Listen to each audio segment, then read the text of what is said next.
Hi, welcome back to the Stand Canvas. Today I am being inspired by this Nightmares in the Sky book. It's essentially a book of photographs that are gargoyles and statues up on buildings and filigree and doorways and all these fantastic, beautiful old world carvings and all these, just I don't know how to explain them. I just get so inspired by all these things because there's stone and rock and clay, and like, look at how fantastic these faces are, with the noses sticking out and the open mouths on the gutters, and it's just so inspiring to look at this book here. And so I decided today's project that I wanted to show you guys is a paper clay gargoyle. And I'm getting inspired by these faces. So I've decided to do a face gargoyle, right? So I'm going to give him some characteristics of like an open mouth, maybe some horns, kind of make him like a beastly kind of thing, not less human, more monstery, right? Because it's Halloween, it's a Halloween season. So this is a paper clay project, and we are wanting to put it up on the wall. So I have these plaques here. I have medium, large, this is the large one, and a small, and I'm just deciding which one I want to make my gargoyle on. So I choose actually the center one, the oval.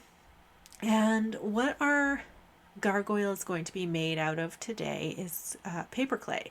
So I just put together some, uh, you know, you uh, coffee trays, like from Tim Hortons or whatever. You get the trays, and it's glue and tray and water and all that stuff. And anyways, I just made some clay, and you have to kind of work it out because it does get stiff, just like any kind of regular clay that's been sitting around a while. So I'm just going to work it a little bit. But to actually get it connected to the plaque, you have to have something it fastens to. So I have these dollar store fasteners for frames and stuff, and they have little tiny screws. And I'm just going to take two of the screws, and I want to put a screw about where the forehead will be and a screw about where the chin will be. And this is the kind of fastener to the plaque. So the clay will stick around those, and it will essentially, when it's on the wall, it will not fall off, right? So I'm just putting the screws in here, and then I'm going to take my clay and start kind of making a face shape. I'm not entirely sure what shape of face I want, but you could have a very square face. I think I go kind of more oval, like egg shaped, not totally round, but more oblongy. And you're just going to put it on, and you want to make sure that you get the clay around the screws that you've put in fairly tight. You want it nice and squished on there. The clay, this clay anyways, will shrink a tiny little bit when the water evaporates from it, and that's okay because we want this to, be shrunk on, be stuck on really nice. So with those screws there, it'll stay on no problem. It will not fall down. It will not crack too bad or anything like that. So I'm just smoothing out my face, like so the outside shape of my face.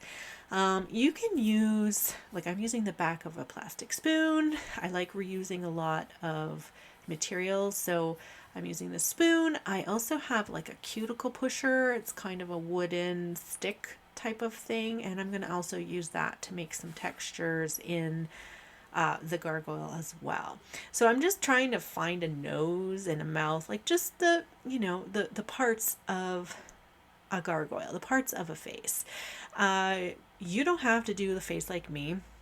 If you want to do more of like a dragon face, with a snout, or more of a beastly kind of a gargoyle, because there is lots of gargoyles that look very scary, you can do those shapes if you want. It's just doing what you prefer and how you want your gargoyle to look. So right now I'm just putting in the eyeballs. I'm trying to get the same size, and then I'm going to go over and put in the hole, like the pupil. and just pressing it in. And then I'm going to go and add eyelids as well, because I don't want it just to be like two round circles sticking out of the eye sockets. So I give it some eyelids, and I'm going to do that just right here. It's literally just flattening like a sphere shape there. See, it just completely insets the eyeballs when you put those eyelids on. And then I'm going to smooth it all out and try and get it all nice and even. And again, if you don't really need to do even, because these are kind of monstery type of creatures, right?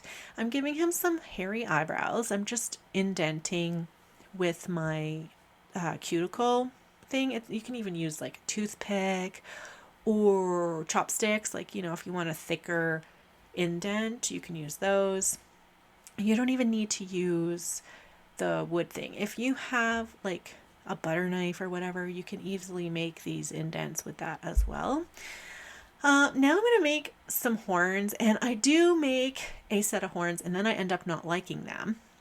And then so I redo the horns again and I end up liking it a lot better. I kind of add a base to the horn more so that, I like it more. And yeah, like this is just, I'm not entirely sure what I'm doing. I'm just trying to fish out and figure out what I want to do with this face. Like add the spooky details, right? You can add spikes to yours. You can add wings to yours. Here are the little tiny horns that I've added, and I don't really like them. Like I don't like how they're attached to my gargoyle whatsoever. So I end up taking them off. I take them off and I add them and I make them a little more robust.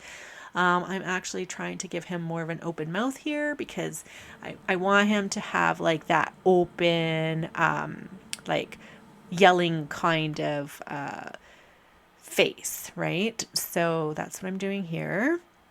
And then I'm just going to add some like teeth or a tongue. Like this is the part where you can add really whatever you'd like to add to the mouth area. Oh my goodness, wouldn't it be fun if like you added an intense beard or a really, mustachioed kind of beast or whatever. But these are the horns that I end up using, and they're much bigger and I like them so much more. They have more of a heft to them, and then I added like a base around that connects to the forehead. So I feel like this is a much better gargoyle-y kind of look for the gargoyle that I want to do. And I just fiddle it with this for a little bit, trying to get it perfect, right? And you can use all your tools that you have in these areas if it helps you, because sometimes the little details are too tiny for your hand. So you can go in with like a stick or, the end of a paintbrush or something like that. You can even take an old scruffy paintbrush that's too thick with paint and make marks like fur in your gargoyle. Although my gargoyle is not furry whatsoever. But yeah, so here I am. I'm just trying to get the face shape the way I like it. And you have a little leeway with paper clay. Like it doesn't dry as quick as, let's say, like clay, like dirt clay does. So I kind of like this, how this gargoyle is, but I want to do the filigree. So remember back in the pictures at the beginnings, we had all those wonderful flowers and swirls and things like that was around the gargoyles in those pictures. Well, I do somewhat of the same thing, except I take leaves and flowers. So because these pieces are so they're small, right? They will stick to the board no problem. So I'm not too worried about having screws in this area. But I'm making somewhat kind of like little buttons, and then I'm just taking the tip of the spoon and making the design in there. And then for the leaves, I make kind of a leaf shape, and then I go in with the cuticle stick. You could, like I said, you don't need to use a cuticle stick, but that's just what I've used. You can use a toothpick, and I just make the leaf lines, like, the veins of the leaves. I find it works really, really well. And then I just load it up. I do leave the top of the gargoyle alone. I don't want to add any filigree there. I just feel like around the bottom and sides of it kind of works out pretty perfectly. So once you have all your filigree on, you'll see how much it shrinks in a moment. You want to let it dry. So this is me showing you how it looks like still wet and everything like that. And just getting everything perfect. My leaves, my flowers, my little flower buds. And then when it dries, it does shrink. And it kind of gets discolored a little bit, but we don't have to worry about that because we are going to go in and do some gray painting because I want mine to look like stone, right? So I'm going to go in with the darkest gray that I have. It's kind of like a slate gray type of color. And I'm going to go and just paint the entire thing of it. I want to get all the edges. It kind of seals everything in because this is acrylic paint.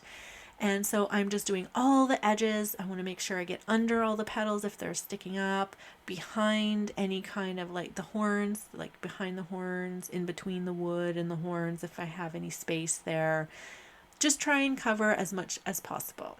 Now I mixed up 2 different lighter grays and I'm going to go in with a sea sponge. Now you can use any kind of sponge. You can even use a dried up paintbrush, and I'm just going to speckle everywhere, and I'm going to alternate between the medium gray color and the whitish gray color, and I'm just going over the entire thing to give it that stone look.